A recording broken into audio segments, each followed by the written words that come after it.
Okay, hello everybody. Salam to everyone. Hope all is well at your end. Welcome to the organizational behavior subject. Today we will be discussing about organizational structures, and then at the end, the in the second lecture, we will be talking about the types of organizational structures and how it affect the individuals and groups in the organization. So, we begin in the name of Lord, the ever benevolent and the ever sustainer. In the last lecture, we discussed about conflict and negotiations. Hope you have remembered it and you do not have any questions, as I could not receive any questions from your side. It means that you understood the lecture. Uh, what is or organization first, and then we will talk about the structures of an organization, or what is organizational structure. دینه مخکې چې مونږ لاړ شو organizational structure ته، مهمی است که ما بفهمیم که organization خودش چی است. وقتی که ما organization میگم، از organization مقصد و منظور ما چیست؟ group of people who collectively work to achieve common goal is called an organization. هغه خلک چې هغه راغونډ شوي وي او یو collective کار لپاره، د یو ګډ کار لپاره و هماهنگی داشته باشه د او کار، و یک گول یا یک مقصد یا یک هدفی یکتا باشه. There is a common goal. یک گول باشه، یک objective باشه. So this is called an organization. So an organization is basically a group of people who collectively work to achieve a common goal. Maybe there may be many goals. We can say it, achieve common goals,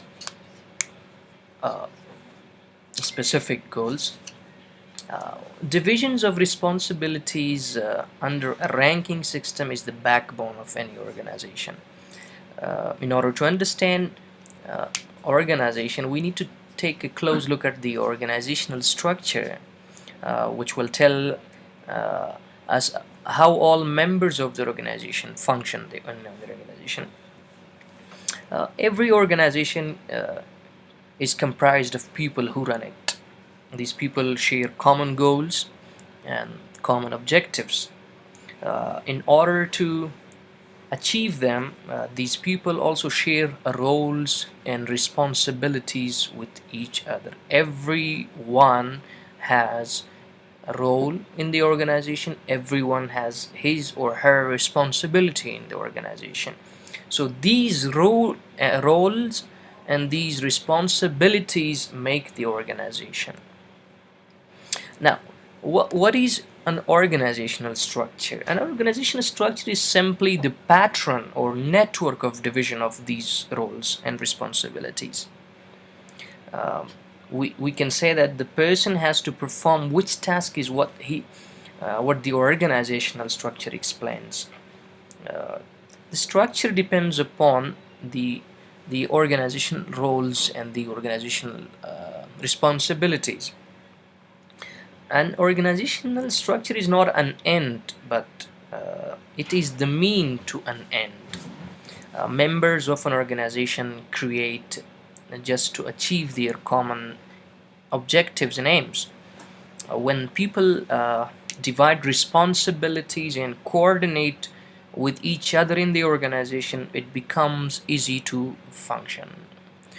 کله چې په organization کې د خلکو کارونه چې دی هغه وویشل شي د خلکو ترمنځ، د هر چا رول، د هر چا کارګردګي، د هر چا مسؤلیتونه چې دی هغه تقسیم شي، نو بیا چې دی کوارډینیشن ډیر ښه کیږي، بیا د ارګنایزیشن فنکشن ډیر ښه روان وي، هغه کارونه ډیر ښه روان وي. او د ارګنایزیشن سټرکچر یوازینی هدف همدا دی چې د خلکو ترمنځ کارونه وویشل شي او ارګنایزیشن چې دی هغه خپل اهدافو ته په ښه طریقې سره ورسیږي. څوک به چاته ریپورټینګ کوي، څوک به د چا ریسپانسیبل وي، کوم کارونه چې دی هغه به چاته سپارل کیږي او څوک به پر مخ وړي. This is called organization structure. کله چې organization کې رولز او ریسپانسیبلیټیز خلکو ته ورکړلی شو، څوک چاته ریسپانسیبل دی، څوک چاته ریپورټینګ کوي، کم کارونه به یو کس سره انجام کوي. So this is called organization structure. نو structure خپل په همدغه د خلکو نه جوړیږي. structure یا ساختار که است او از مردم جور میشه. وقتی که مردم را ما duties و responsibilities مسئولیت ها را بسپاریم، so then the roles and responsibilities مسئولیت ها و کارها را بسپاریم که کی کدام کار میکنه و به کسی راجع میشه یا به کسی راپور میدهد. وقتی که ای معلوم شود که کسی به کی ریپورت میده، کسی کدام کارها را پیش میبره، so then this is called an organization structure. organizational structure د همدغه خلکو د roles او responsibilities نه جوړیږي. What is the purpose of organizing? You might have studied in very detail in the HRM, human resource management. We earlier said that organizational structure is not an end, but it is a mean, it is a channel to an end. Organizations strive to achieve its target, and its structures only facilitation, of course, for the making it easy. So the main purpose of structure is to help the organization work towards the goals that they are striving for. It brings members of the organization together and functions between them. Secondly, the structure of organization structure helps in ensuring smooth and efficient functioning. When there is a role and responsibility in the organization assigned to everyone, so of course the activities will function both efficiently and smoothly. We can say that it reduces time, it reduces money, it reduces effort, because you knew that all the responsibilities, all the activities are assigned to one person, so he or she will be the only responsible person for carrying it out. And this can only happen when every person knows what her responsibilities and his duty or her duty are. Work happens with lots of coordination and with precise coordination, I can say, and with minimum wastage of resources. These were the two purposes of organizational structures. Now, what is the nature of organizational structure? One thing, keep in mind that the organization structure should always be dynamic. Dynamic means it should not be static, it should not be status quo. با یک ساختار اکتفا نمی کنیم، همیشه there should be flexibility in it. Dynamism means flexibility. قوت ارتجاعی باید داشته باشه. Flexibility باید بدی که it should not be rigid, because rigid structures create difficulties and hurdles in the organization. Most of the rigid or bureaucratic structures are military structures. They are well defined, and everyone should or must obey the rules and regulations by upper management or by his upper level, or by his line supervisor, or anyone that who is responsible for him. Next is the main reason for this requirement is that external environment influences all businesses, and that external influences or environments can be social, it can be technological, it can be political, it can be economical, and many other stakeholders can take part in external environment, and it plays a very huge role in structure of the organization. and on the result of that, the organization must be able to adopt to all the changes that they are having, both externally and internally. Uh, for organization, next nature is that to hire more employees, or maybe cut down its personnel or workforce, it is also necessary to organize a structure. uh, External factors are all responsible for this as well. So if that happens, the structure always must be very much dynamic. It should be very much flexible to mend itself, to connect it with itself. So finally, uh, organizational structure must be very clear. Each member should express know and the responsibilities that he or she has. There should be no ambiguity in the division of responsibilities to create many problems in it. So these were the nature why organization was important. Now we come to organizational structure.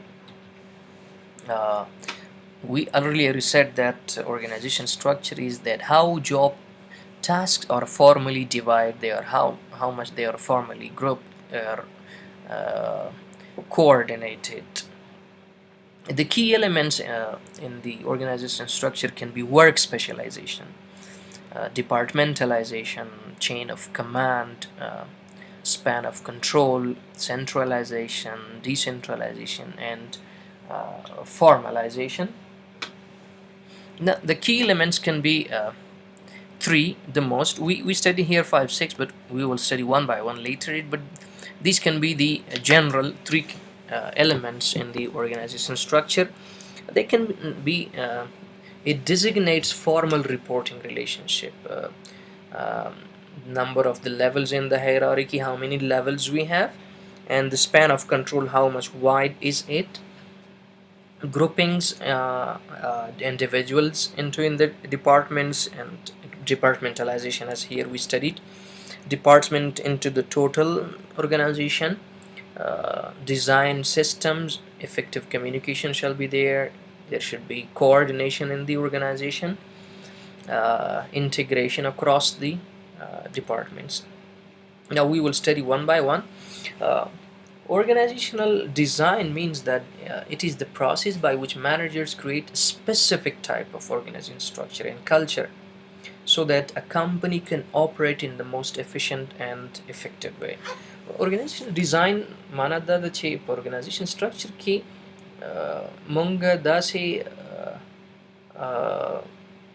rules regulations واچو چې هغې کې هغه کلچر دغې معلوم وي، structure معلوم وي، او زمونږ کارونه په ښه توګه سره چې دی هغه مخکې لاړ شي. نو د organization design باید داسې جوړ شي چې په هغې کې organization structure هم موجود وي، او په organization په دې کې چې دی هغه organizational culture چې څه culture دی. په راتلونکي چپټر کې زمونږ چې دی هغه په 14 چپټر کې زمونږ organizational culture دی چې organizational culture څه شته ویلی شي. نو په organizational design کې مهمه خبره دا ده چې structure معلوم وي او culture معلوم وي، چې کم type culture دی او کم type organization structure چې دی هغه موجود دی. وقتی کې ما دیزاینش معلوم شد، وقتی که ما فهمیدیم که organization کلتور یا عنعنه چی است در organization یا کلچر چی است او structureش معلوم شد، so then organization can work effectively and efficiently. Next is what factors can affect the organization structure. There are four things that can affect the organization structure. There can be organizational environment itself, there can be external environment and internal environment. Strategies can also influence and affect the organizational culture. Technology, which today is a very basic thing in the organization, which can affect the organization structures.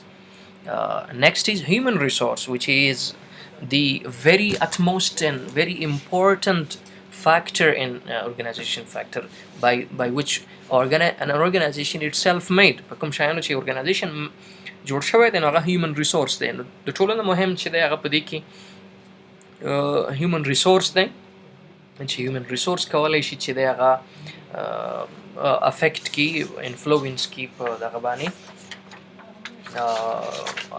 organization structure چې دی راځو د organization environment ته درېمه خبره چې د organization environment موږ په factors کې ویلي so the quicker the environment changes the more problem face managers کله چې په organization کې وخت کې د organization ماحول change شول ماحول هر څه شي کېدلی شي environment چې د هغه external هم کېدلی شي internal بیرونی هم کېدلی شي و اندرونی هم کېدلی شي دننه هم کېدلی شي so changes راشي یا د political یا economical change راشي یا political change راشي یا داسې نور changes راشي social change راشي governmental changes راشي په بهر بیرونی نو organization structure باندې چې دی هغه تاثیر کوي structure must be more flexible موږ مخکې هم وویل چې موږ زموږ structures باید ډېر ارتجاعي وي چې کله change راځي نو موږ کولی شو ډېر په اسانۍ سره چې دی هغه changes وکولای شو decentralized authority چې دی هغه باید ورکړلی شي decentralized او centralized به راتلونکي سلایډونو کې وویلی شي centralized هغه دی چې هغه بیروکراسي پکې وي هر څه معلومه مشخص وي څوک به چاته ریپورټینګ کوي decentralized کې واک اتھارټي او ډیسیژن میکینګ چې دی هغه اختیار ورکولی شي هر څوک کولی شي چې هغې کې خپل دغه ورکړي idea ورکی په سنټرلایزد کې بیا داسې دی چې لکه ملټري کې عموما قومندان چې دی یا جنرال چې دی یا بل داسې غټ پوسټ باندې چې وي هغه کولی شي حکم ورکي خو لاندې څوک چې دی هغه کار نه لري لیکن په ډیسنټرلایزد کې بیا چې دی هر څوک کولی شي خپل نظر ورکي ډیسیژن میکینګ کې هغه برخه واخلي درېمه خبره د strategy ده موږ وویل چې کولی شي چې strategy هم زموږ افیکټ کړي organization نو of course چې کله د organization strategy معلومه وي نو هغه کولی شي چې هغه organization structure چې دی هغه influence کړي different strategies require the use of different structures مختلفي strategies چې دی هغه مختلفي structure ته اړتیا لري ځکه چې کله strategy مونږ جوړاو نو بیا مونږ هغې لپاره خپل ساختار جوړ کړو نو strategy د هغه سره structure سره چې دی هغه لازم او ملزوم ده A differentiation strategy needs a flexible structure when there is a differentiation in strategies so of course then a flexible structure will be required which leads to low cost and formal structure increased vertical integration باید موجود وي or diversification also requires a more flexible structure په هر ځای کې به مونږ ګورو چې مونږ لپاره به دلته په organization کې چې کله مونږ د structure خبره کوو وایو چې efficient او effective structure قدامه so of course we will tell them that a decentralized or a flexible structure is always favorable. Next factor affecting organization structure can be technology. Now we understand that organizational structure technology is a rapid change in nowadays. Technology क्या है आले بسیار تیز می روه وقتی که این تیز می روه تاثیر گذار است به organizational structures you have to adopt the new technology and the new coming inventions in the technology so the combination of skills knowledge tools equipment computers and machine used in the organization which will affect the organizational structure if there is more complex technology in the organization so it will be harder for the managers to regulate the organization of course if the technology is very much high and you do not have the capacity you do not have the potential so it will be harder to regulate the organization because you cannot operate کله چې organization کې complex technology راوړل شو چې هغه نه پوهیږي په یو سړی کله چې تاسو سره ظرفیت دخل کنوي وقتی که شما ظرفیت نداشته باشین و کسی نداشته باشین که ای را سرانجام بده اپریت کنه ای را بچلانه so of course the organization will go down. Organization can be measured by the task variety. Task variety means the number of new problems a manager encounters, and it can be task analyzability. Task analyzability means the availability of program solutions to a manager to solve the problems.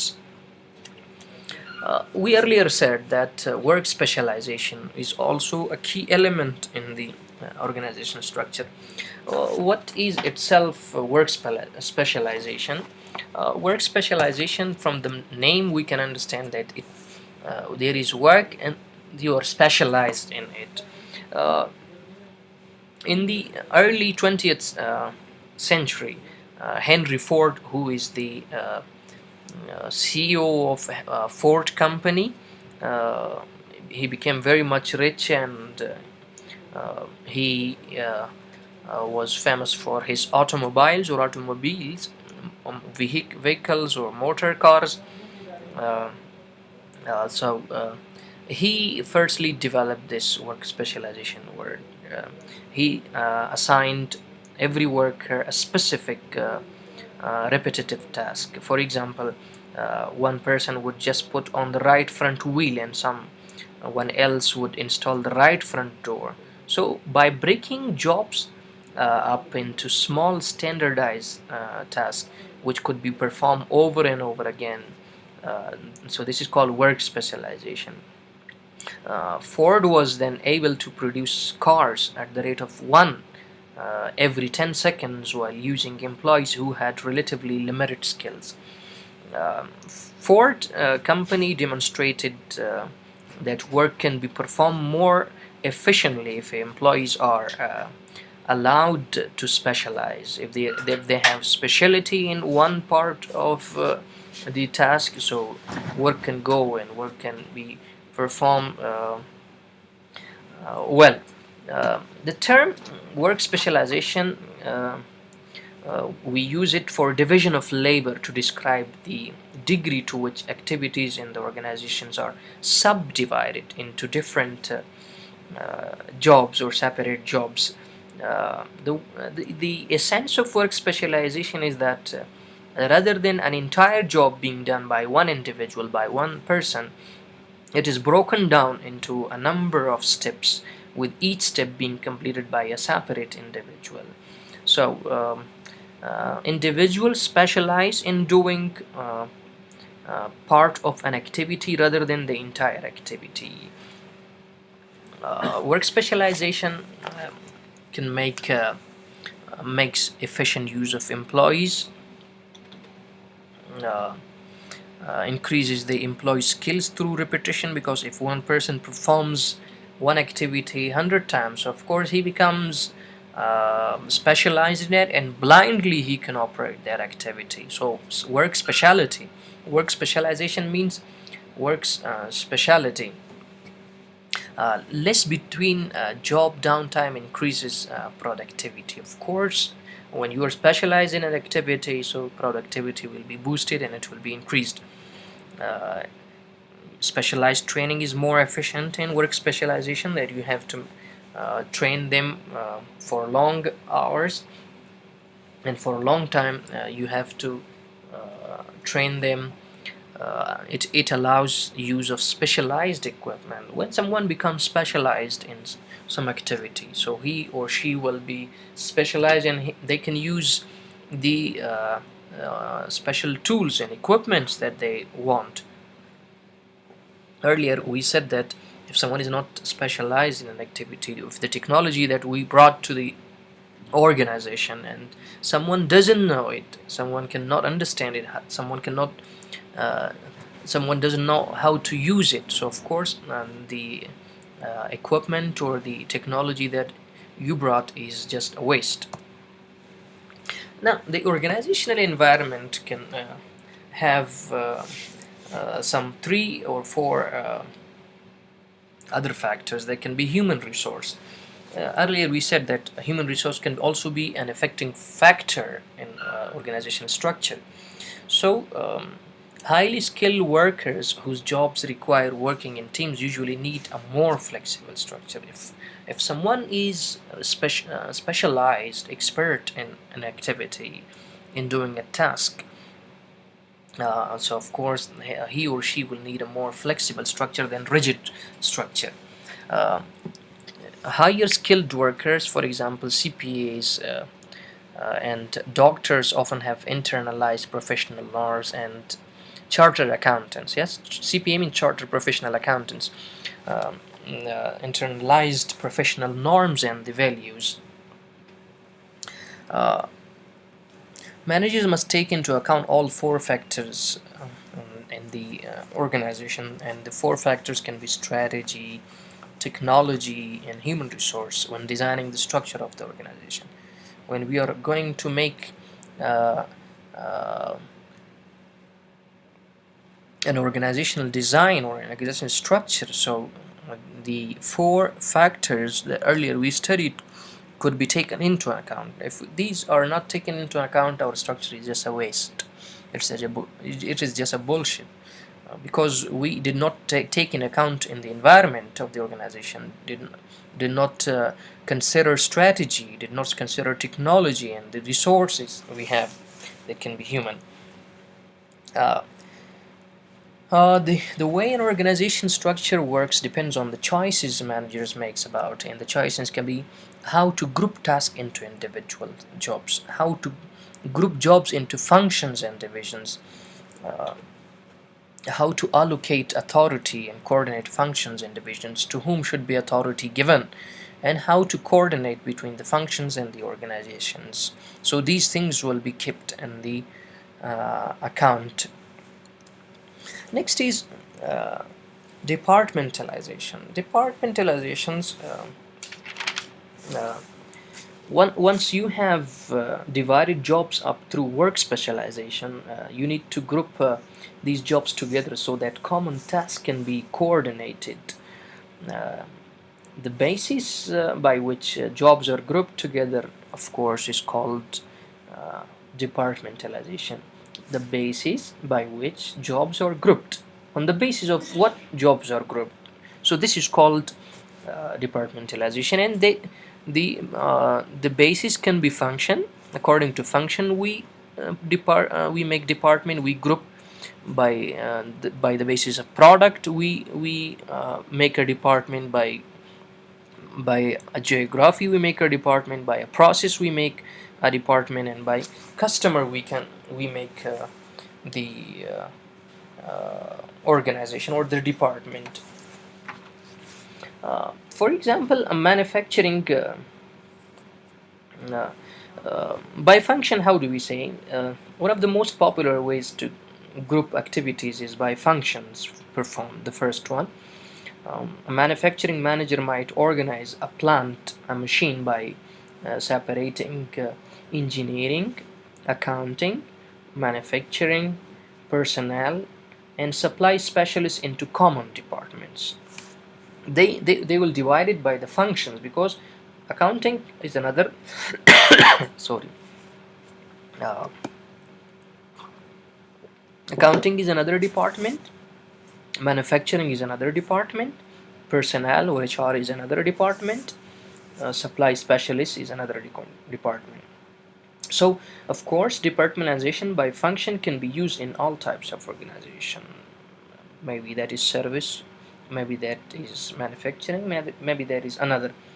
For example, a hospital might have departments which can be research, which can be patient care department, which can be accounting, so on and so forth. Um, the major advantages of functions uh, group or departmentalization is obtaining efficiencies from putting like specialists or specialties together. Function departmentalization seeks to achieve economies of scale by placing people with common skills and orientations into common units. Another ways of departmentalization is on the basis of geography. Okay, one is left, and that is product. Product can also be departmentalized. For example, very huge companies, the multinational companies like Procter and Gamble, is organized along with these lines.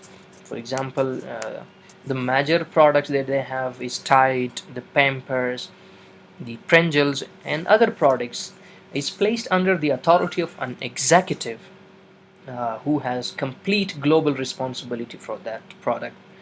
Um, every product has his or her a CEO uh, who or the executive who will be responsible to carry out all the activities by to him that is assigned to him. So, according to geography or territory, sales functions can be done. For example, northern part, southern part, eastern part. So you can departmentalize your organization structure by the territory or by the uh, geography. Next is process departmentalization. Sometimes there is a process required. For example, if you are getting uh, a license, motor vehicle license, so you have to go through two or three departments processes. Number one, you have to fill the form. Second, you have to submit that. Thirdly, they have to give you a pro forma or invoice to submit to the accounting department. Thirdly, then you have to take the a trial for that. And fourthly, after passing the trial, then they will give you the vehicle lessons. So look, you went through a process. The proceed lari tiri shwi.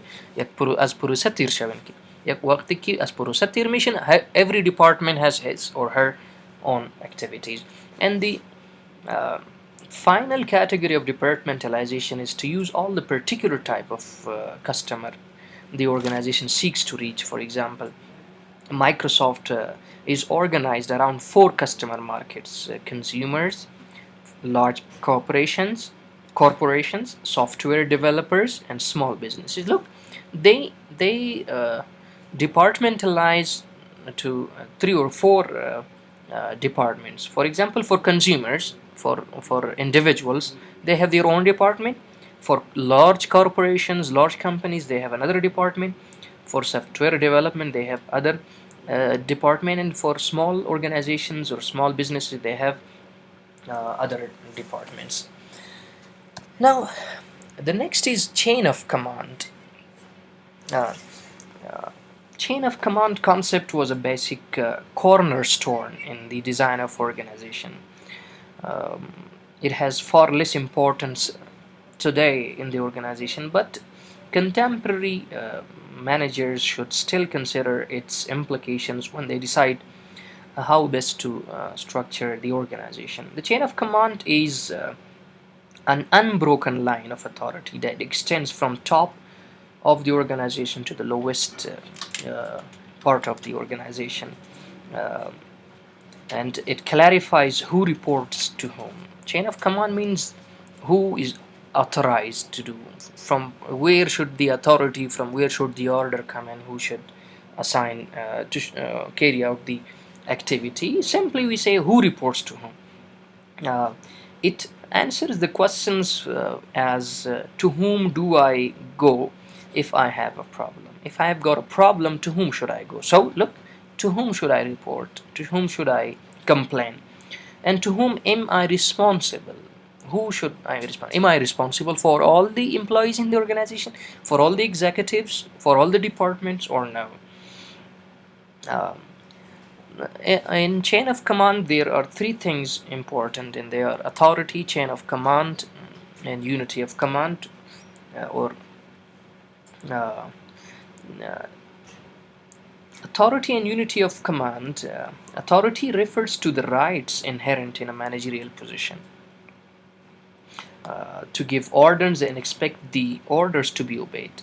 To facilitate coordination, each managerial position is given a place in the chain of command, and each manager is given a degree of authority in order to meet his or her responsibilities in the organizations. The next is the uh, unity of command. Uh, Unity of command principles helps preserve mm, the concept of an unbroken line of authority. It states that a person should have one and only one superior to whom that person is directly responsible, uh, to make a report or to complain, or what he or she will be going to order him.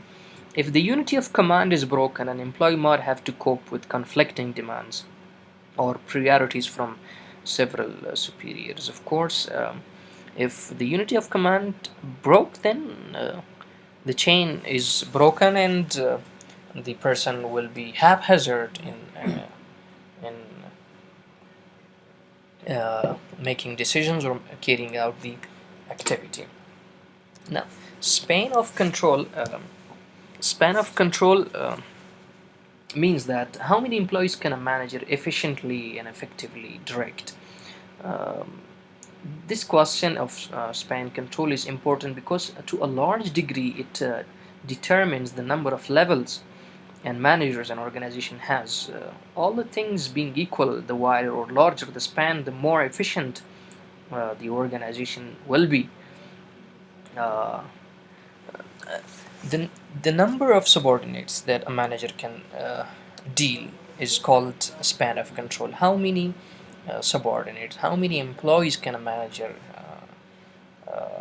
or a supervisor can manage. So this is called span of control. څومره کولای شي یو manager څومره کولای شي خپل subordinates څومره subordinates څومره employees چې دغه manage کولی شي خو managing باید effective وي باید efficient وي نو دې ته چې دا مونږ span of control ویلی شو کله چې spans of control چې دی هغه غټ وي هغه ډیر وي نو بیا چې د organization چې دی هغه efficiency یا مثمریت چې دی هغه زیاتېدلی شي نیرو سپین چې دی ورکوټ سپین یا کم سپین چې دی کله چې سپین اف کنټرول کم وي نو هغه ولې د هغې ډرابیکس څه دي د هغې ډس اډوانټیجز څه دي نو اول چې دی هغه expenses of additional layers of management span of control چې کله اوږد وي نو بیا ته به different managers select کړې چې نیرو وي سوري که نیرو وي نو مطلب دا دی چې د هر دوه درې کسانو باندې ته یو مینیجر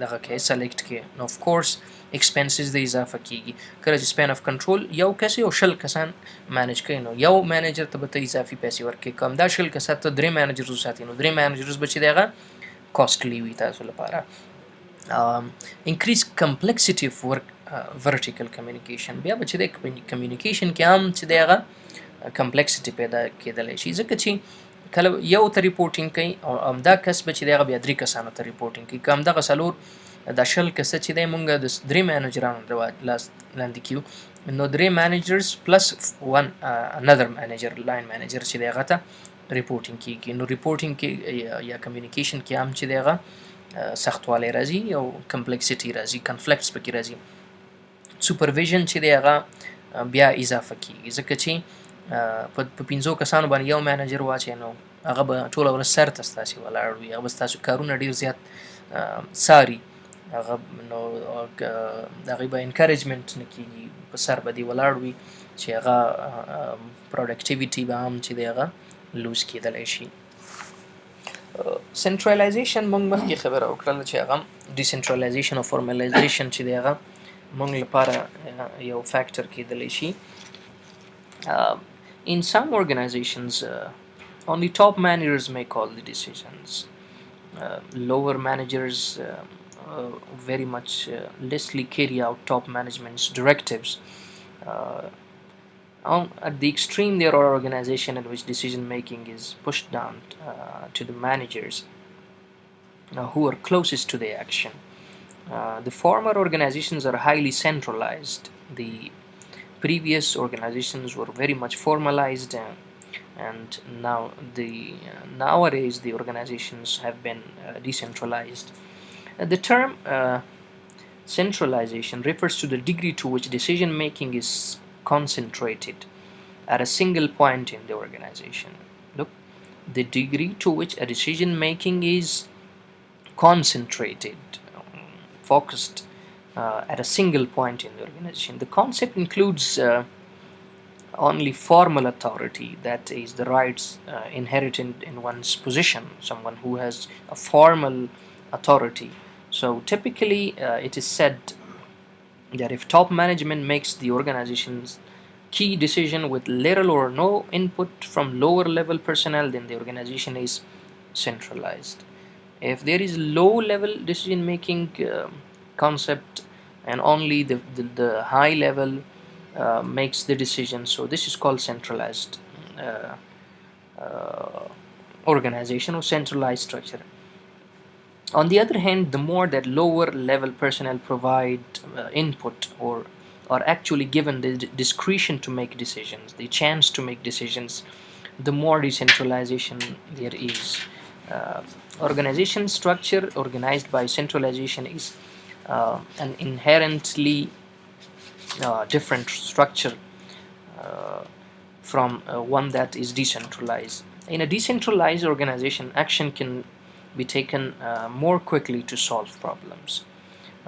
More people provide input into the decisions, and employees are less likely to feel alienated from those who make the decisions that affect their work lives.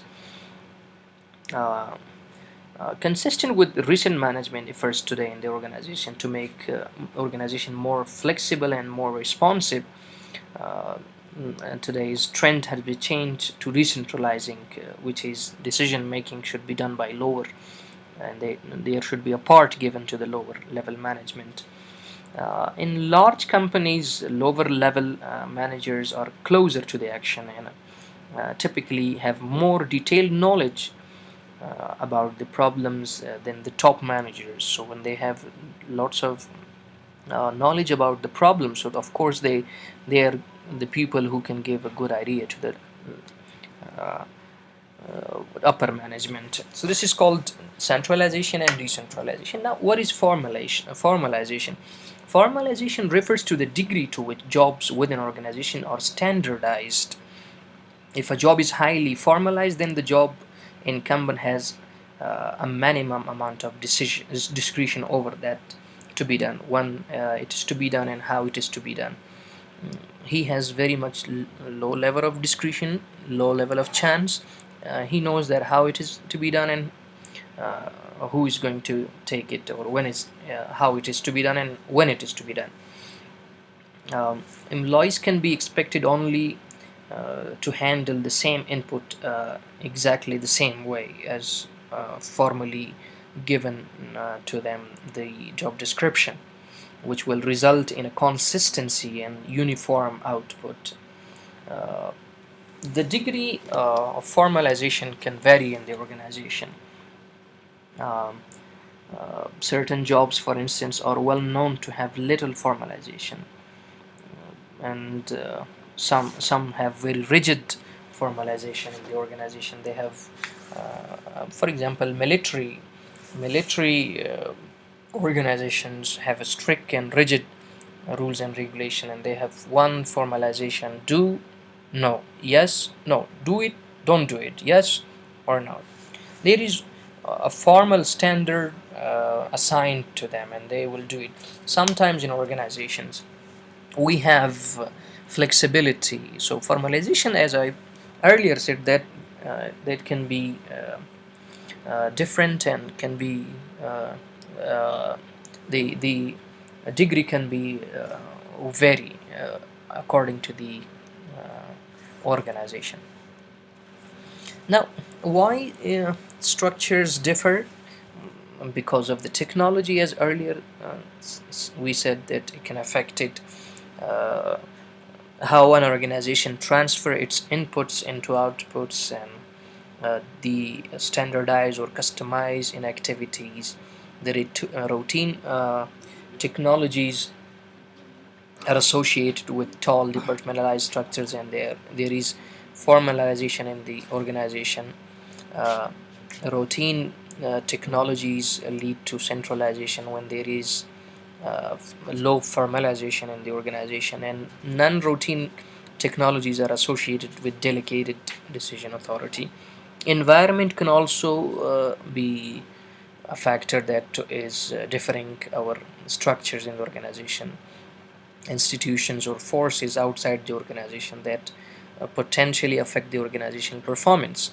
So the key dimensions in an environment can be the capacity, the degree to which an environment can support growth or no, uh, the volatility, the degree of instability in the environment, whether this environment is stable or not, their complexity in the organization, the degree of heterogeneity and concentration among the environments in the organization. So because of these two, other there can be other factors too, which can tell us that why is one structure different from the other. This was all about the structures, and in the next lecture we will be talking about the types of structures and how individuals and groups can be different, can affect the organization structures.